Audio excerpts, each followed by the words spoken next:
Welcome to Time Traveling Team, the weekly podcast where we review every story of Doctor Who right from the very beginning. I'm Paddy. And I'm Tricia. In today's round in the TARDIS, we take a look back at the second Time Lord companion the Doctor's had, Romana, particularly Romana I, as portrayed by Mary Tamm. We'll be talking about her strengths and weaknesses, and since Romana I only has 6 stories, we're going to rank them from worst to best as a character. I got confused there when you said second Time Lord companion. Then I realized, oh, it's Susan. I keep forgetting about Susan. They keep forgetting Susan. It's like, it reminds me of that Torchwood episode. Like, they keep killing Susie. It's like they keep forgetting Susan. Until someone tells me otherwise. Susan was a Time Lord, I don't care. Yep. Oh no, I agree. But we'd also love to hear your thoughts on Romana I, or Susan, or whoever else what other characters we've discussed throughout the last couple of years. So in order to join in that discussion, you can check us out at Time Team. That's TIMETEAMP on Facebook, Twitter, and Instagram. Or you can email us at timetravelingteam@teamproductions.com. So, this is a bit of a strange one because Romana hasn't left. No, see, this is really weird. Because of the way we're recording this, I haven't watched the first episode of the next season yet. But I do know from trivia from last. Pardon me. But I do know from the trivia from last episode that Mary Tamm doesn't come back for regeneration. So I have no idea how the fuck that works. So don't tell me. Okay. I need to watch it. No, but like, it's, I will say, it's kind of jarring. Well, it's like Liz Shaw, but not. Because Liz Shaw, we didn't get a goodbye. No. We only had one season. We didn't get a goodbye. She just was there, and then she wasn't. Except we know Romana will be there, just not this Romana. So it's very weird. It is, because we've seen, we've experienced regeneration through the Doctor, and one thing that's been significant is the change in personality amongst all the variations. So with this one, we're going to be seeing that as well, and I'm not going to give a whole lot away, but it's just very jarring. Yeah. So like, it'll be interesting even discussing Romana going forward. Like, do we discuss her the way we discuss the Doctor, where we treat each Doctor as an individual in our discussions? But we're like, oh, I could see Bill doing that, I could see that doing that, is this trait shining through, blah blah blah? Or do we just treat it as a recast? I think for me that will depend on how the regeneration is done. Because like, they're not recasting her. It's something different. Do you mean? No, it is for all intents and purposes, it is a regeneration. So I think discussing that will be weird.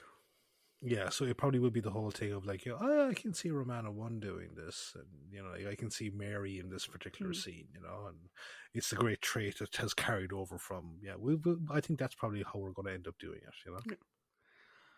But for today, we're not talking about Romana II. We're solely talking about Romana I. And so, again, for a reminder, we talk weaknesses first, then strengths, because we like to end on a positive. Yes. And then usually we would do our 3 worst stories for the character and the 3 best stories for the character. And since 3 plus 3 is 6, and Romana only had 6 episodes, I can still do maths.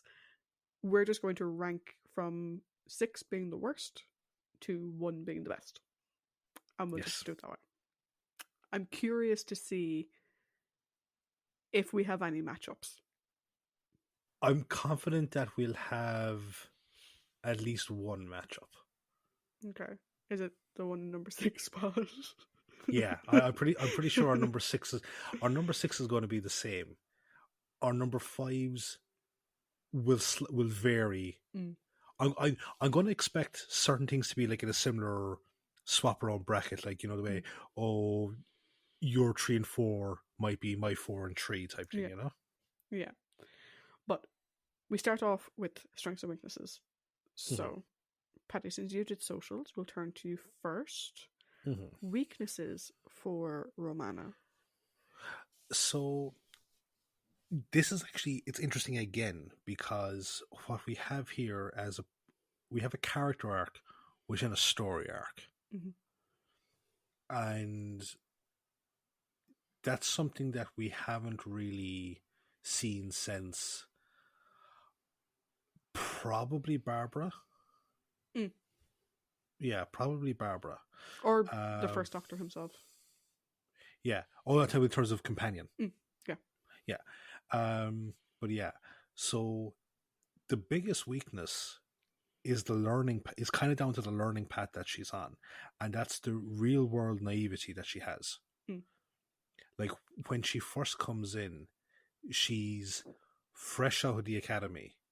Like, she's a rookie being partnered up with a veteran cop, essentially, a veteran unorthodox cop. A veteran jackass, by some people's estimation. Well, yeah, like, they're not mutually exclusive. Because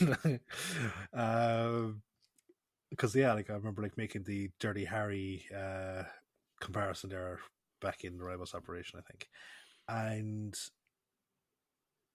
it's like she has like all this academic knowledge that is generally on par, but sometimes supersedes the Doctor. But that's real world knowledge. Sorry, that's academic knowledge. Her real world knowledge is lacking, but it's kind of hard to call it a full weakness, as we see it get stripped away to varying degrees as each story unfolded.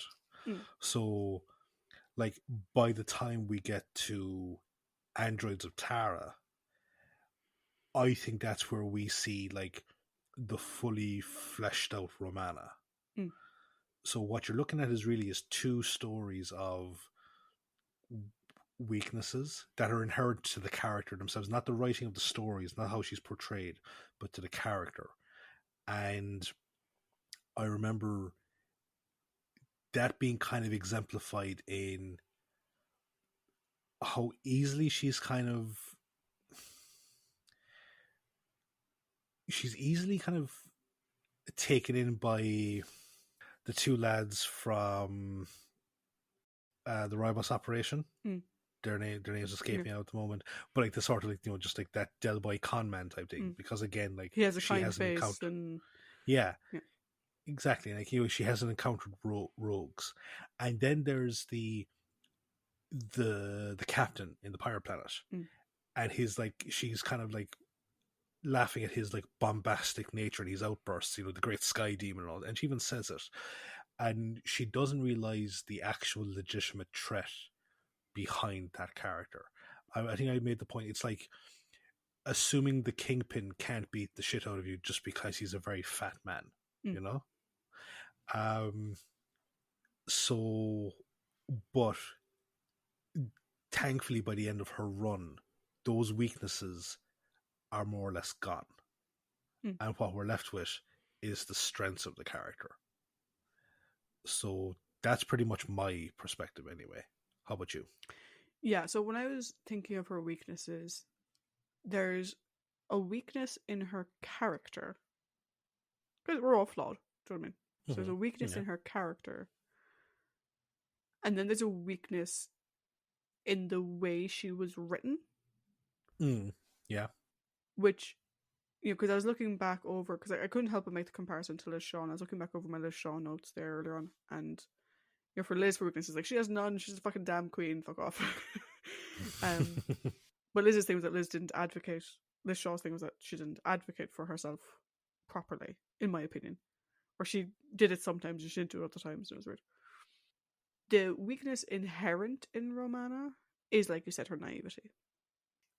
She hasn't seen much of the universe yet. So her naivety is expected, but sometimes it can get the better of her. In some ways that are written stupid. What is a horse? For example. Yeah. But in other ways, like I said, I think Ribos Operation is the big example of that. But, like I said, and you put it perfectly, so I'm not going to harp too much on it, she evolves beyond that over the course of the story. There's another one that you could kind of put in there, but again, it's one that she evolves out of. And spoiler, it's made it into a strength for me, which is her coldness when we first meet her in Rybos. Mm-hmm. She comes across as the Ice Queen, which was intentional. But that one, I think she comes out of a lot faster, which is why I wouldn't say it's really a weakness for her, because she comes out of that much faster, and I'll talk more about that later on. I think the biggest issue with Romana is that I'm convinced they didn't know what they wanted to do with her. Mm. And so you have, like, and we'll go through her strengths in a second, but I'm sure for every strength you and I are going to call out, we have examples of where she wasn't that way and she didn't display that thing or whatever because she was written so inconsistently, Mm-hmm. and because they stopped short of giving her certain things so as not to overshadow Tom. Yeah. Which makes this really difficult as a character to watch, because Susan was a Time Lord, Susan was a child. She was a teenager, a young adult, right? And the Doctor was 500 years old. There was a very clear hierarchy between the two of them, mm-hmm. where she deferred to him naturally. She was less educated than him.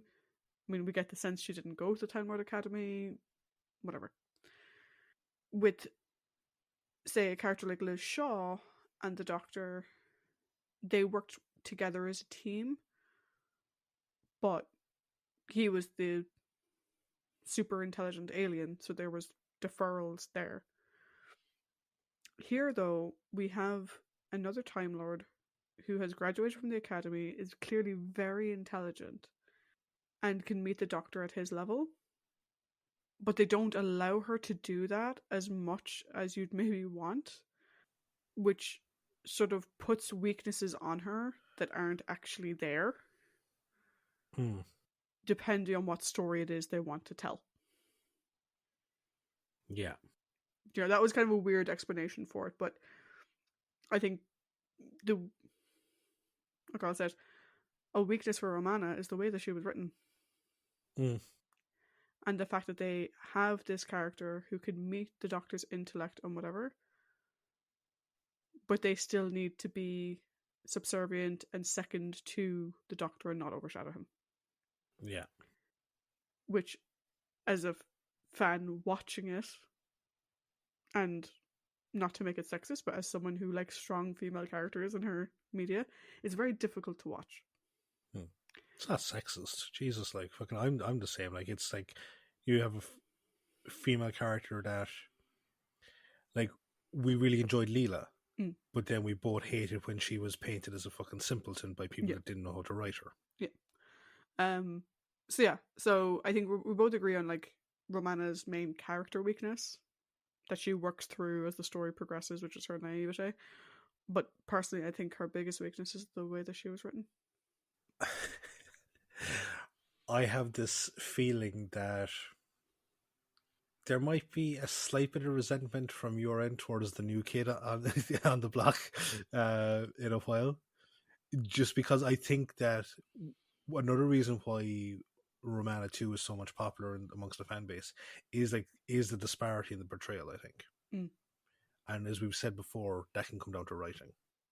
Yeah, we'll talk more about, like, as we're talking about the episodes, I'm sure we'll talk about it more, but just to give an example of where this may become a portrayal versus portrayal issue for me, is Mary Tam isn't believable as a damsel in distress.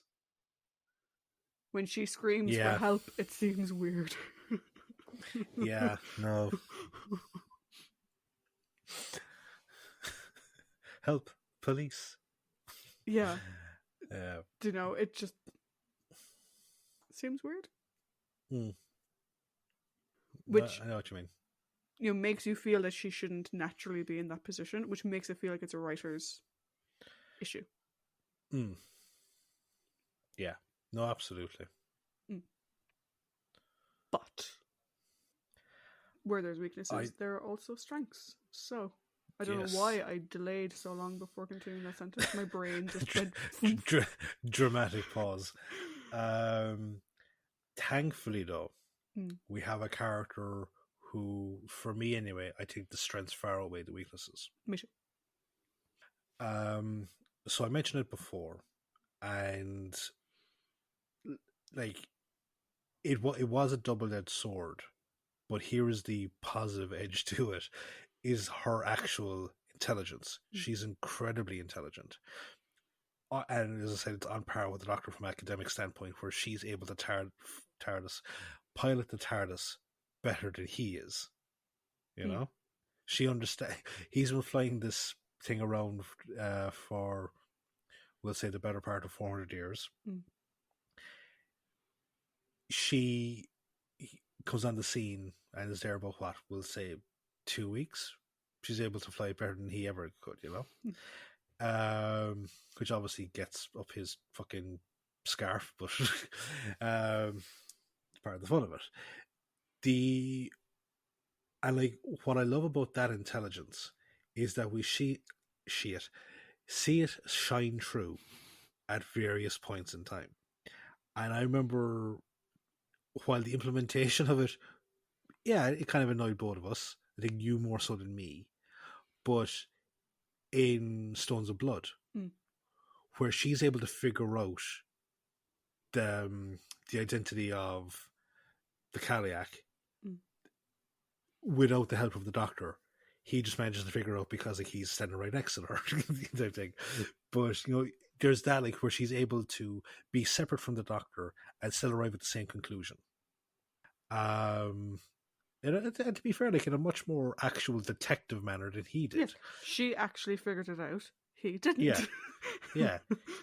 He just kind of like went down like the is it you? No. Is it you? No. Is it you? No. Kind of route. So I really enjoyed that, you know. But outside of the intelligence quotient, we talked about her character growth, and what we've seen is someone that is thrown out into the big bad world and actually stands face to face with it. Like, she's captured a good few times here, and with the exception of one, really badly judged moment, she is portrayed as a very strong person in the face of adversity. She has no, like, you know, she faces torture defiantly. She faces captivity defiantly. She has no problem throwing herself into danger because it's the right thing to do. And because of that, again, drive to do the right thing, she shows great compassion. And she shows, like, you mentioned the Ice Queen. That veneer slips fairly rapidly. And again, it's fully gone by Stones of Blood, because then we have her with Rumford, you know? And then obviously we have Androids of Tara with her and Reinhardt, which is, you know, a fantastic acting display from Mary Tam. So, yeah, like we've got someone that the world doesn't break them. It actually helps them blossom. I'm convinced you've been in my notes because you said those things in the exact same order I had them written. No, I wasn't in your notes. See, now you know how it feels. But yeah, no, for me, it's those three things. The strength of Romana is her intelligence, her ability to stand up for herself, and her compassion. Like, her intelligence is something that I don't think we got to have explored as well as I would have liked. Again, Stones of Blood being the prime example that really pissed me off. But you can't deny that it's there. Do you know? She is so quick and on the ball most of the time. Talk about that a second. She's so quick and so on the ball. It's also like her desire to learn more. Do you know? Like, at the beginning, she kind of fobs the Doctor off for all this stuff, but then, like, you could tell that she's paying attention as he's telling her things. She's cluing herself into it as she's going to learn about these new cultures that she knew nothing about and about these people she knew nothing about. And through her own inquisitiveness, that naivety that we were talking about earlier starts to move away. And it's not really a case of she gets one bad, experience and that shocks her out of it. It's this gradual thing because she's an intelligent person and she can pick up bits and pieces along the way. The thing that I think is great about her that I don't think they portrayed as much as I would have liked is her ability to stand up for herself. Because we see it in multiple different ways. So we have an exception. I'm sure we'll talk about in a second. But we have a couple of different things with her standing up for herself. One, the way she holds her own with the Doctor. Yeah. She takes none of his fucking shit. No. Anytime he makes a comment, she's right there clapping right back. Dude, you don't ever like to stand on. Fuck off. But also, if you think about the times that she's captured, so the ones that particularly come to mind, Pirate Planet. I love her first interaction with the captain and everyone in Pirate Planet because she's so fucking. What even is this? Like, she's, or like, even in the car, the air car on the way to the ship or whatever, she go, "This is quaint. This is nice. Oh, do I have to go with you? Okay, cool." I'm just like, oh, I love it. The sass is amazing. We see it in the Power of Crawl, at the beginning of the Power of Crawl, the way she is with what's his face. Ram Dutt. Yeah, the way she is with him, like this constant back and forth and whatever. In Androids of Tara is probably, I think, where we see it the most. Because it happens multiple times. But she is there holding her own in that situation, which is fabulous. Because, again, we've said this before. We've said it with a lot of our characters. We've said it with Barbara. We said it with Liz Shaw. We said it with Sarah Jane. We said it with Leela. We said it with a lot of characters. This idea that classic companions, that particularly women, the classic women, the sort of Doctor Who girl or whatever, that their job is to be captured and scream for help. No. That isn't what they do. They are strong and they are capable, be they women or be they men, be they like Harry or Jamie or Ian or even Stephen, in fairness to him, was never a damsel in distress, really. Do you know what I mean? He stood by himself. No. Ben would be the same, whatever. Do you know, like, these are strong, capable people. And I like that even though they had Romana be very naive, in the face of capture, she still stands up for herself. Do you know, and even in the Armageddon Factory, we see that she can defend herself physically if she needs to. Now, if the situation is right, of course, she's a smaller frame and whatever, but she's not incapable, which is great. Which is great to see. And the last one, really, and this is the one that was most surprising for me, is the compassion. She starts off the Ice Queen. Why are we staying here? Why do we care? Let's just fuck off. We've got a job to do, whatever. But to be honest, I think second to her intelligence, by the end of it, her compassion is one of her most solid strengths. Like, if you think about Romana, you think about the smart moments, and I think the compassionate moments probably actually come second to that. Like you said, Stones of Blood. I love, in Stones of Blood, when she's left on her own with these two women, she could have been the snooty, hoity-toity off in the corner, but no, she's there, fucking shoes off, helping the two of them with their work and getting on with them and whatever. And it's like, yeah, she's starting to connect with people. She's, involving herself in what's going on around her. And then, of course, you've got the Angel of Tara, which just breaks me from a compassion point of view from Romana. And it's like, she basically goes through everything that the Doctor went through, like starting as Bill Hartnell or whatever. She goes through that in these 6 stories.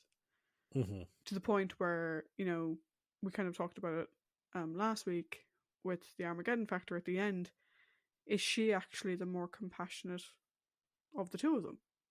Mm-hmm. Her reaction to, why am I so bad with names today, Paddy? Astra. Her reaction to Astra being changed into a crystal is much more prominent than the Doctor's. And we were saying, like, well, maybe the Doctor was like prioritizing and listing things in his head and he had a backup plan and whatever. But whatever, what we see, yeah, oh yeah, is her being indignant over it. Which, I mean, can you imagine Romana in the Ribos operation being as indignant as Romana in the Armageddon factor? Do you know what it kind of reminded me of a small bit? And this might not be something that everyone's going to get, but do you remember when Stephen Fry had an interview with Gay Byrne, and he was asked his opinion about his belief in God? Yeah. And Stephen Fry gave his comments on that. Romana's comments kind of rang similar to Stephen's comments, just if you think about it. You might want to explain the comments for those who... Sorry, so Stephen Fry basically said that his belief is that if the God that is prescribed by the Christian faith is a mean and capricious God, if he can allow a lot of the atrocities and if he can allow the indignities and atrocities that happen, especially to young children in this life. And that kind of reminded me of what Romana was saying about how can the White Guardian be so callous as to dismiss this one person's life. Yeah. Yeah. So and for context, kind of rang... Gay Byrne was an Irish TV show host. Yeah. The best Irish TV show host. Yeah. Yeah. So it just had a very similar feel to that. And it was a great character moment that we said felt kind of rushed. Yeah.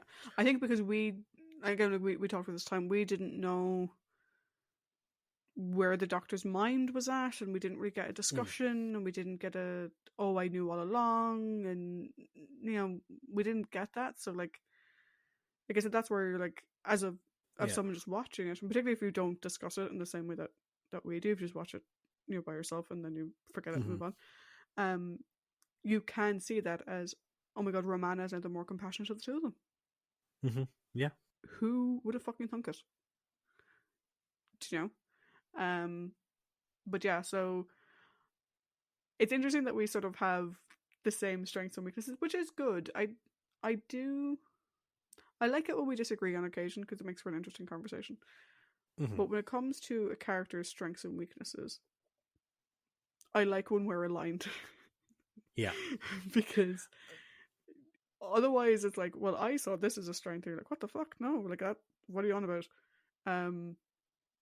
I think it also reinforces you and I watch the same show. Yeah. Also, like, but it's like, you said like, was I looking in your notes? You fucking forget that we live in the same headspace. That's true. You and I share a fucking room in each other's brains. But no, it's like there are times like where one of us will say, "Oh, to me, this was a strength," and the other one of us wouldn't have actually factored that in. But we've never kind of gone the sense of like going, "Oh, you saw her being a fucking, a badass being a strength." I think it's a weakness because she just comes across as quite rude. Like we've never had that. Yeah. Yeah, but no, it does indicate that we're watching the same thing. Where we slightly differ on it is where we think it affects the various stories and our rankings thereof. Yeah. So let's go to that. I'm thinking we just list them. Yeah. And then we can see how we want to discuss it. Because when we're discussing all 6, it's going to be a little bit weird. Yeah.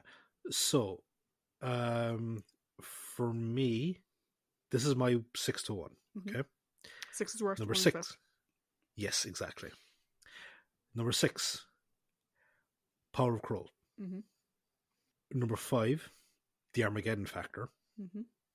Then there is a substantial gap. Imagine a sprint, and you've got like the 2 fucking guys that have pulled their hamstring, and that's 6 and 5. And then you've got the front runners, with the photo finish. Well, not for all of them. But anyway, number 4, Ribos Operation. Mm. Number 3 is the Pirate Planet. Mm. Number 2 is Androids of Tara. Mm. And number 1 is Stones of Blood. Okay. People can't see me, but Paddy can. I've been deliberately covering my mouth, so he can't see what my reaction is. Here is mine. 6, Power of Crawl. 5, I knew that one. I knew that one for definite. Cool. Yeah. 5, Armageddon Factor. 4, Ribos Operation. 3, Pirate Planet. 2, Stones of Blood. Oh, we were so close. And 1 is Androids of Tara. Is your mindset similar to mine, where there is a huge gap between 5 and 4? Or a gap of some size? There is a gap. I wouldn't say it's like fucking monumental. Mm-hmm. Do you know? But it is a gap. Like, the bottom 2 were never... They were never in the top running. I don't even think the order of them was also never up for debate, to be honest. I don't think 6 got out of the starting block. No, it didn't. No. And 5 got about 2 feet, and then... Yeah. And bring up the rear is far Fig Newton. Nerf.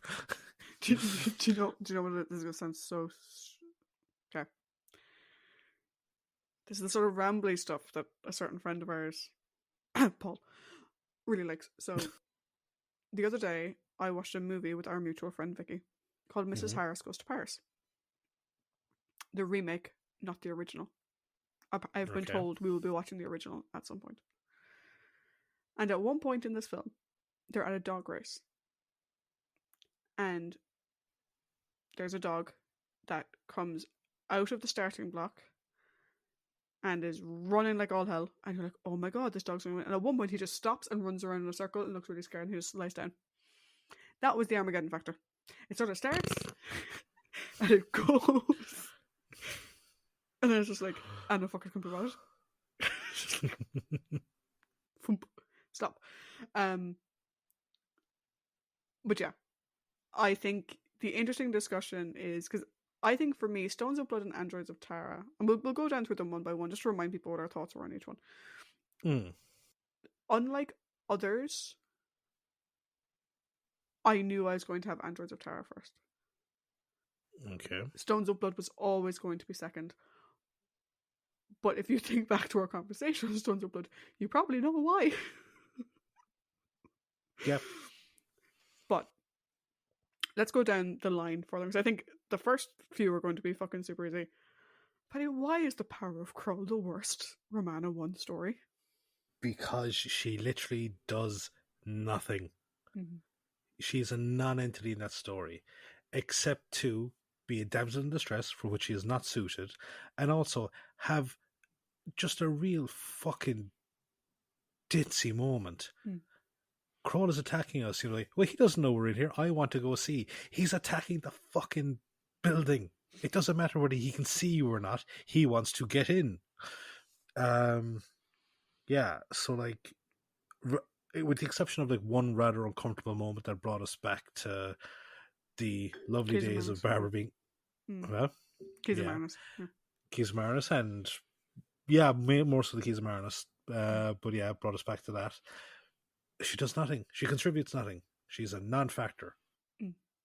I agree. I think there's one good moment at the start, which is, I think before it got creepy, her initial interactions with Rumdut are actually quite funny.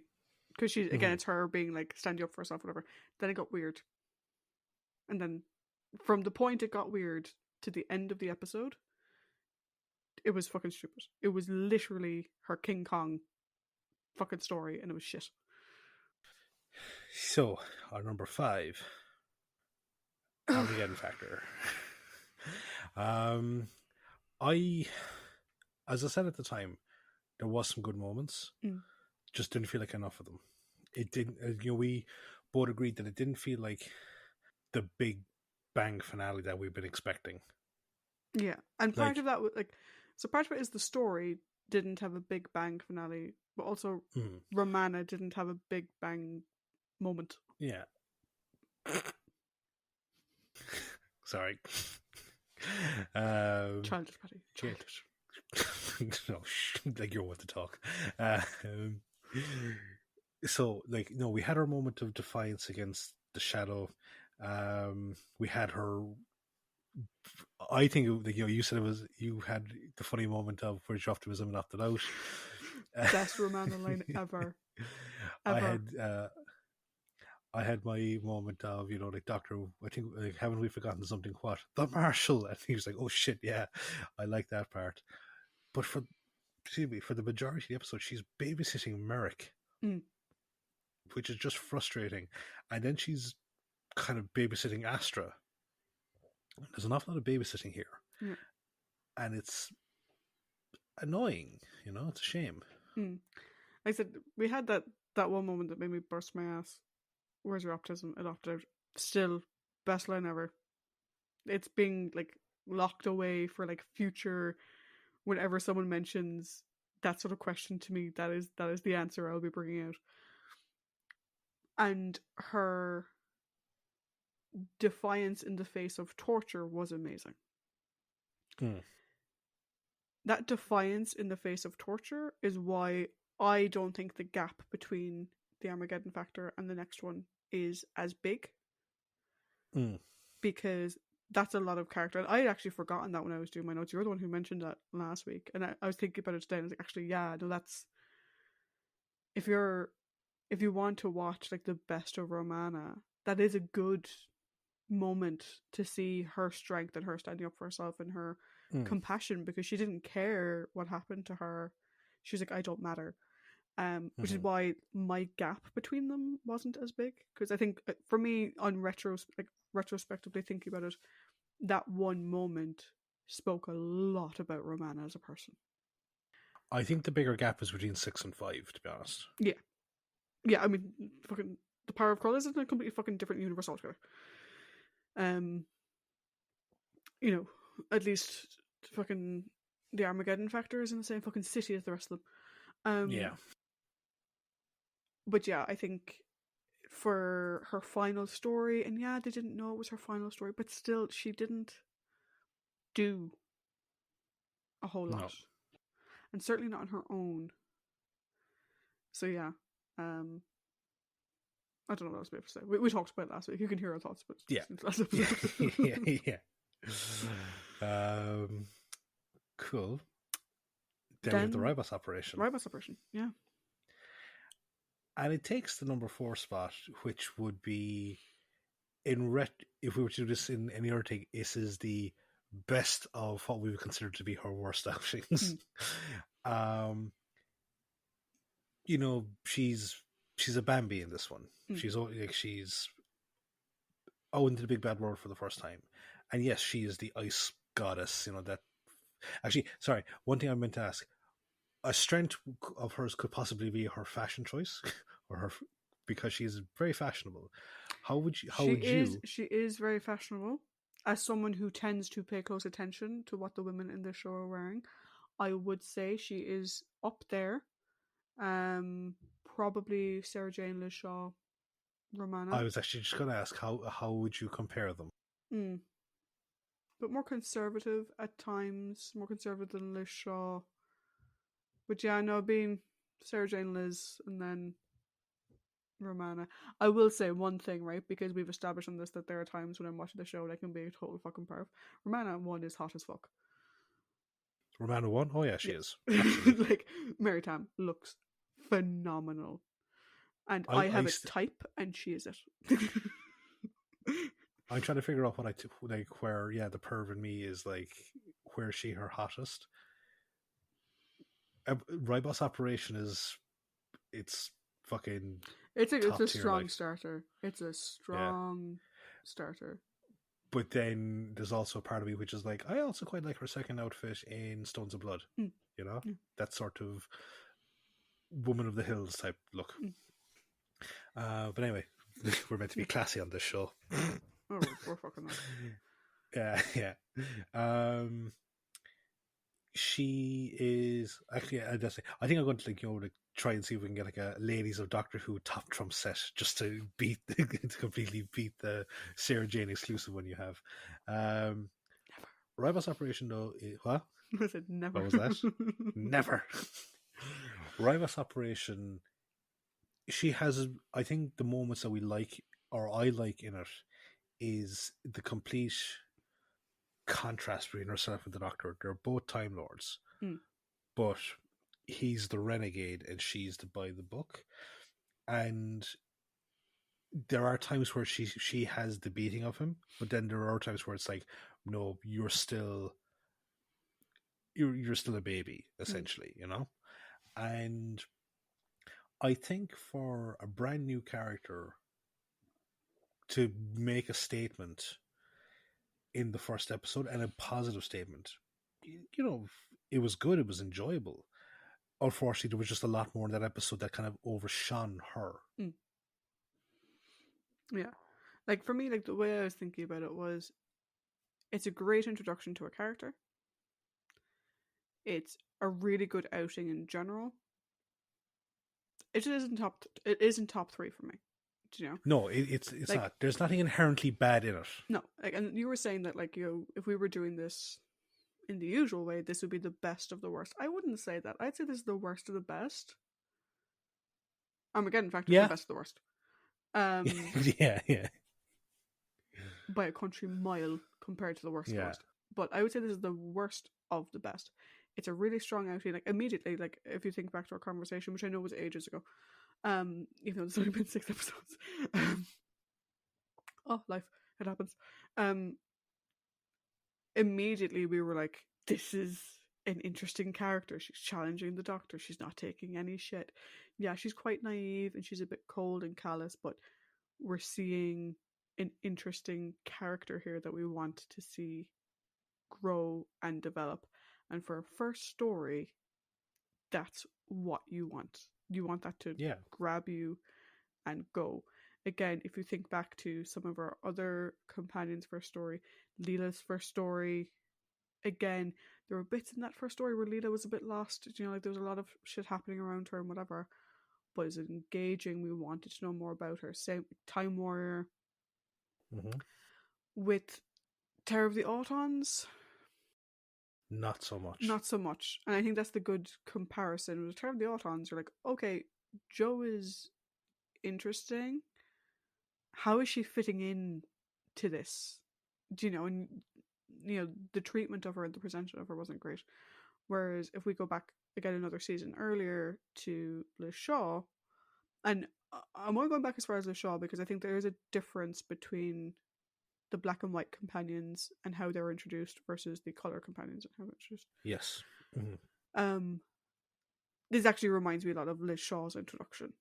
You know, a really strong introduction to the character, but a whole lot more shit going on that like overshadows her a bit. Do you know? If that makes sense. Yeah. No, it makes perfect sense. And all I have is remember, was it our Christmas rambling, where like we did the whole MASH thing about Liz Shaw, you know, the sultry bitch with the fire in her eyes. Yeah. Could we also apply that to Romana? I wouldn't say there's a fire. I think we can apply to a lot of them, really. Yeah, I wouldn't say the fire in their eyes, but definitely the sultry bitch part. Yeah. Yeah. It's the sultry bitch who's going to tear apart my thesis. Yeah. If you have a particular kink. Yeah. Yeah, absolutely. But now we're into our top 3. And we both agreed on Pirate Planet for that number 3 spot. So, why? I liked Pirate Planet, and again, like, what was it? I think you gave it a 5 and I gave it a 4.5. But that was because, and I think my only problem with that was the story choices. And stuff like that. Yes, the story choices, and I was like, and which were just a personal preference, not anything inherently bad.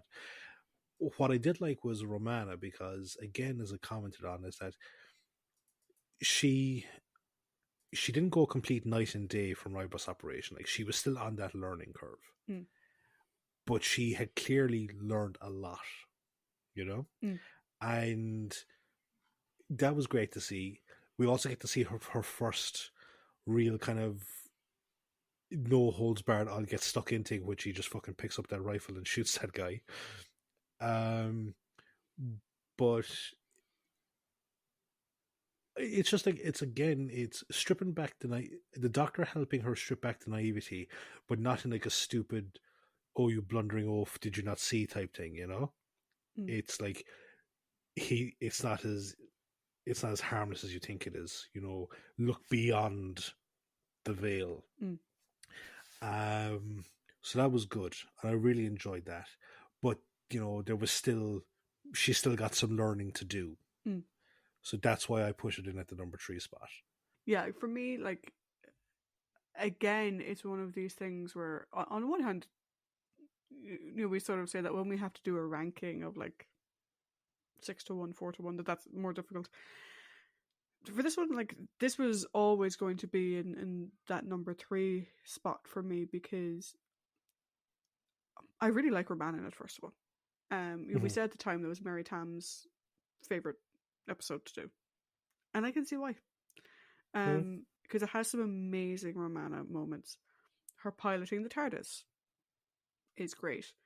Her interactions with the men on Zanuck is just like so funny when the Doctor's being ignored, and then Kane's like, "Well, because you're not a woman. Hello, have a look." Her capture by the guards and the way she's so blasé about it, like, I love it. I love it. Blasé Romana in the face of capture is amazing, right? Fantastic. The way she is with the captain, showing off her intelligence, and we see her. This sounds like a weird positive. We see her kill someone. You know, again, it's that inclination of she can take care of herself. You know, Yeah. whether it's by being blasé with her captors and like not letting them see her fear, or whether it's actually physically defending herself, she can do that. Why is it in the 3 spot and not in the number 2 or the number 1 spot? Because she's put in the back seat a lot. You know, the Doctor has to be the hero. And so we see her intelligence, but the Doctor has to be the one to fix the thing. The Doctor figures out about the planet. The Doctor has to figure stuff out. So it's great insights into all of the strengths that we said, but it stops just shy of Yeah. of being like the full picture, you know. But like, for a fun, engaging watch and to enjoy the funny part of Romana, that's what I mean. Definitely, I would say, and I don't agree, if you want a light-hearted Romana story, then this is the one to watch. Because the next 2 are quite serious to watch. So if you just want a little bit of fun Romana for your evening, Pirate Planet is really the one to go with. Yeah. Because the next 2 are a little bit darker and a little bit, you know. Even though one of them does have like that swashbuckling nature to it, there's a darker undertone to it as it goes on. Yeah, particularly for the character of Romana. No, yeah, hugely. So here's where our paths diverge. Yeah, so you went with Androids of Tara, and I went with Stones of Blood. Okay, here's how I suggest to do it. Okay.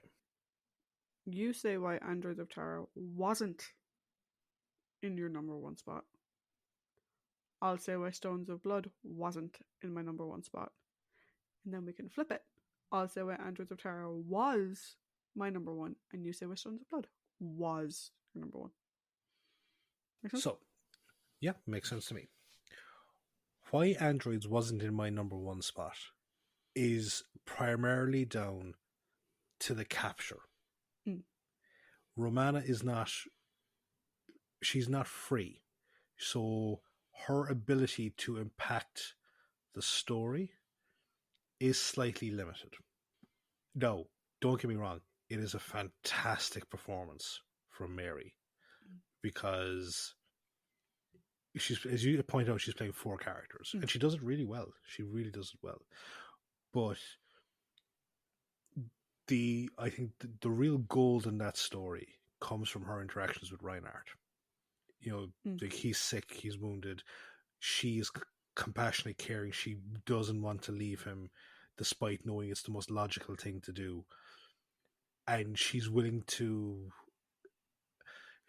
put her life on the line, and she's willing to go through with this horrible forced arrangement just to try and keep him safe and to keep Strella, thank you. Keep her safe, So that's a great sacrifice.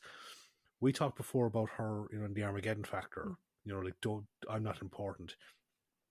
Here she's doing the same thing again. I'm willing to sacrifice my life in a way to ensure that these people don't come to harm. Or, try and keep them alive as long as I possibly can. And that is great. It's enjoyable. It really is a core part of the story. I think it's such a shame, though, because I wanted her to be free as well, because this comes after Stones of Blood, and after seeing what she was able to do when she was by herself, away from the Doctor, without being like captured by someone, it was great, and it left me wanting more of that. Cool. So I'll say why I put Stones of Blood in the number 2 spot, and it will come as a surprise to absolutely fucking nobody. They didn't let her present her findings. They have this whole fucking thing of her figuring it out, which is amazing. And in the end, it means diddly shit. And I can't forgive that. I can't, because it begs the question of what impact did Romana have on the story? Little to none. Fundamentally. The Doctor got all the credit and whatever. And for me, with everything else in that story, and obviously you're going to go into it in a second about why you picked it as your favourite, right? But with everything else in that story, like, when you're watching it, you're like, this is the best Romana story ever. Look at her figuring shit out. This is fucking amazeballs. And there's no scene of her presenting it. And I'm like, what the fuck was the point? Because it presents her investigation as just filler. They had to fill the fucking episode with something so that she will have Romana figured out. But let's not have her present it, because we can't give her that much agency and show that she's that intelligent, that she could figure the shit out on her own based on the evidence in the house. No. So for me, it's a case of, like, when I was first watching that story, it was like, this is a number 1 spot, this is a number 1 spot, this is a number 1. Fuck you.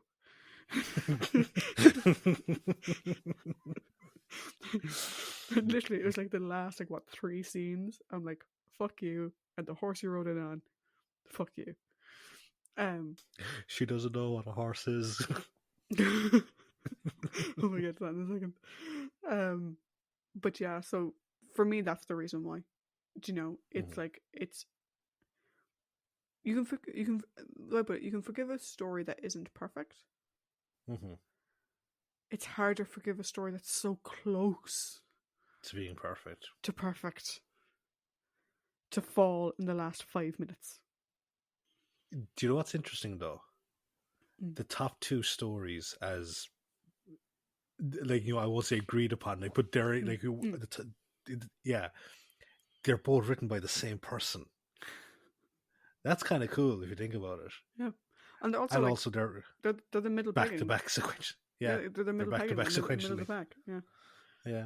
But that's why we didn't pick them as our top. So, closing out your comments, why did you pick Stones of Blood over Androids of Terror for your top up? Because I felt that this was properly Romana's coming out party.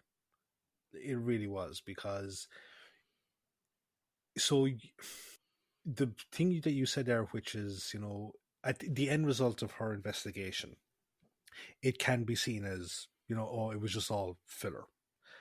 But for me, what I took away from it is that, like, we're presented with the fact that Romana's story is just as interesting as what the Doctor is doing, if not more so. And that's what we've always said we'd like with companions, that they can be separated from the Doctor and that we're just as intrigued by them as to what they're doing, that we're not kind of going, oh, would you fucking hurry up and get back to the Doctor so we can get the story moving along. And I enjoyed that. And I also enjoyed it from the fact that we got to see her like blossom without him. Like, her relationship with Rumford is fantastic. Like, they're a great pairing in that together. Well, like, Rumford is just great with everyone in that story. But as well, look, the investigation component of it, being like her dynamic with the Doctor reminded me kind of you know Planet of Evil Pyramids Liz. They just had that type of things going, and it was like that. It was great for me. Like, and I was just really, really enjoying it. Was it annoying that her findings were amounted to nothing, I suppose, in terms of the resolution? Yes, I will definitely hand it that. But what I enjoyed was it showed that she is capable of finding the solution to the problem by herself. And the hope was, I suppose, that we would see that going forward, where it was Romana that would actually be the one to save the day afterwards. Yeah, I did remember one other thing about Stones of Blood. That depending on the type of person you are, you may take it as a positive or negative. I'm not going to name it. If you like people's feet, I knew you were going to say that. The video you said, I thought of one other thing. I was like, I'm waiting for her to bring up the feet. I'm waiting for her. If you're one of those people who likes prolonged shots of people's feet, Stones of Blood is one for you. I wonder if Quentin Tarantino likes this story. So,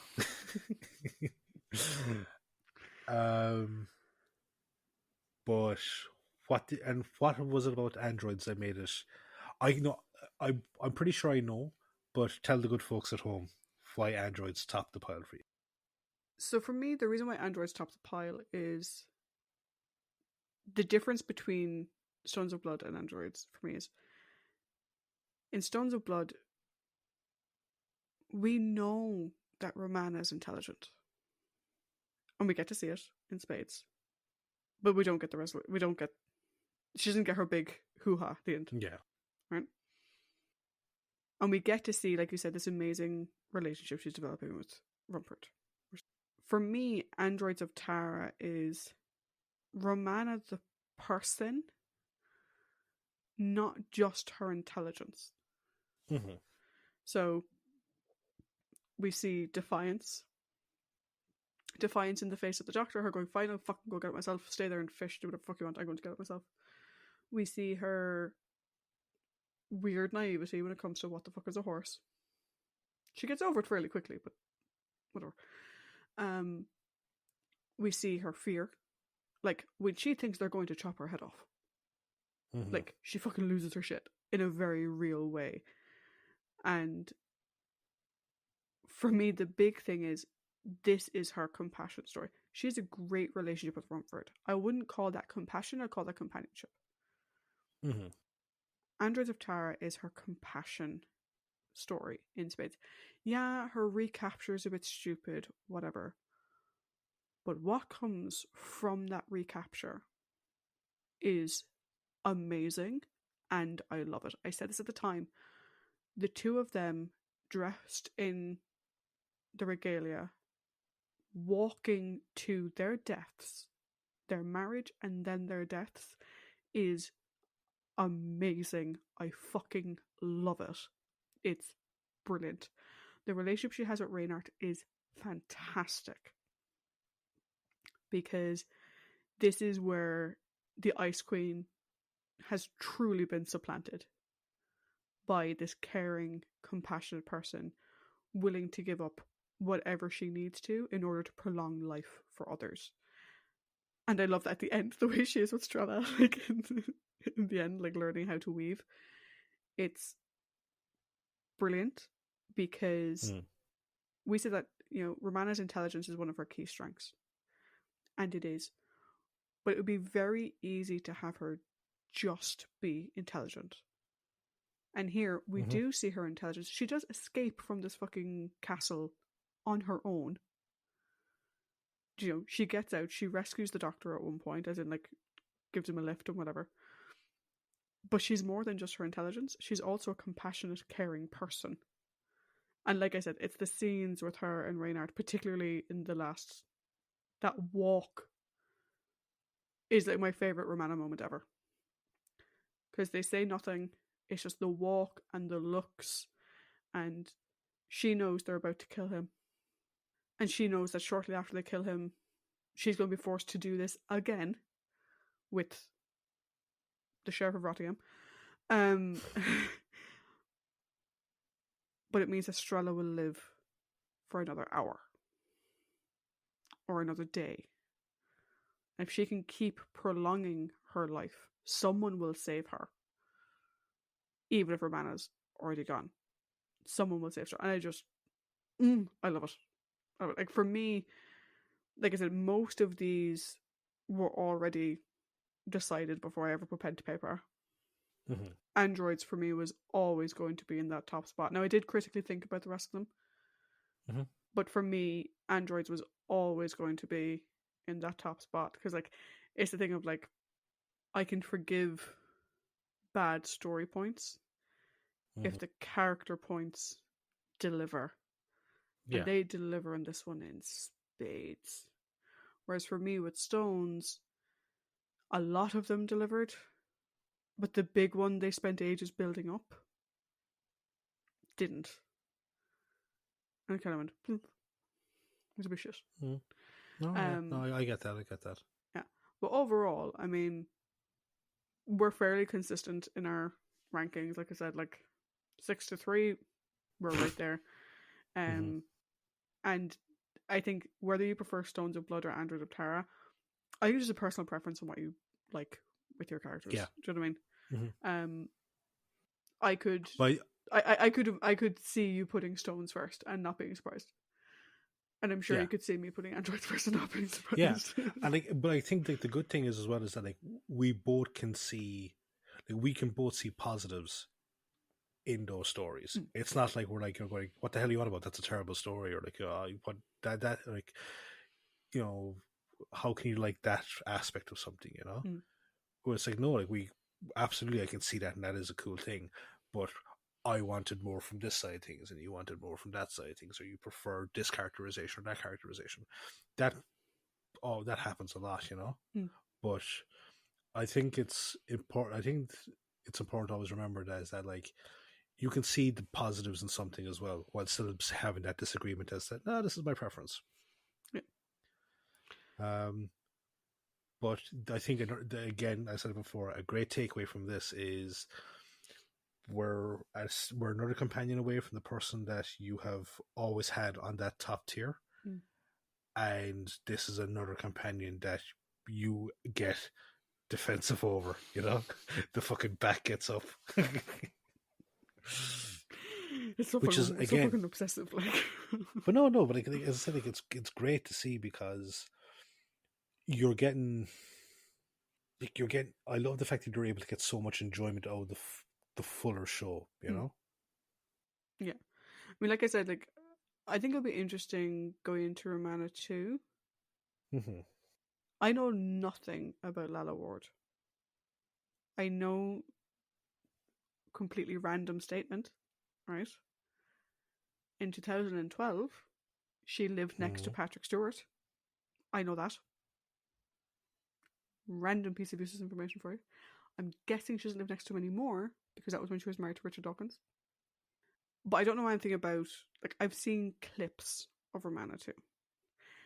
One of the reasons why I've got this sort of, I won't say it's an unconscious bias, because I'm aware of it, therefore it is a bias, just a bias, is because I don't like how people always think of her and they don't think of Mary Tan. Yeah. But maybe there's a reason for that. I don't know. I haven't seen it yet. But see, like, I think one thing that we have strived for on this podcast is, by all means, you can still have, your favorites, but do not discount these people that just because they're from an era that you haven't seen, or you've been given a false impression of them. Either, watch the stories or listen to a podcast or talk to a friend who's seen them or anything like that, because you are going to see these characters that deserve to have a spotlight shone on them. And through this rewatch, I myself, it's not that I completely I went, oh yeah, Romana 2 is way better than Romana 1. This whole era is a bit of a blur for me. But Romana 1 is a fantastic character. Yeah. Performed fantastically by a good actress. And I suppose one of the things with it is, and we've discussed where I'm a convention person. I like going to conventions and whatever. I'm gutted that I hadn't seen these stories before Mary Tam passed away. I don't know if she did conventions. Some people don't. But it's kind of like the Louise Jameson. Louise Jameson is thankfully still alive. So still on my list. She's on my list. She's up there. Herself and Katie Manning are both there on my list. But I really wish I could have met her. Do you know? And asked her a question about her character or whatever. Caroline John is another one, obviously, that we didn't have bizarre. When you're someone who likes going to conventions and things, where you get some sort of physical, emotional connection to a character or to an actor who portrays a character, it's this nice thing to reflect back on. I have it with Sladen. I have it with a number of other people. Mary Tam, someone who I would have wanted to have what did you think of this? Just have a Q&A.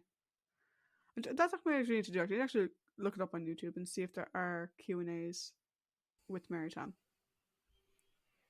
To see. Yeah. Because all the behind the scenes stuff with her is fucking brilliant. Her behind the scenes stuff is great. But I'm curious what she was like at conventions, if she did them at all, because I don't know if she did. Let's just see.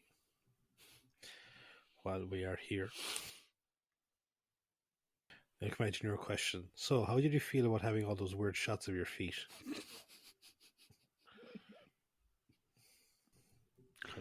One question I probably have is is the sort of connection I made between Princess Strella and Penelope from the Odyssey, was that intentional or is that just in my head? There is a Mary Tam convention panel on YouTube from 1995. Oh, wow. Yep. That would have been well before I got into doing conventions, because I would have been 7. Yep. But still, yeah. But it is time for us to say goodbye to Romana 1. Next week, we will be saying hello to Romana 2. But I think we can both agree that this has been a good season and a good character. Yep. It may not have stuck the landing, but we got a great character out of it. Yeah. Definitely. Until next week, though. Bye. Bye.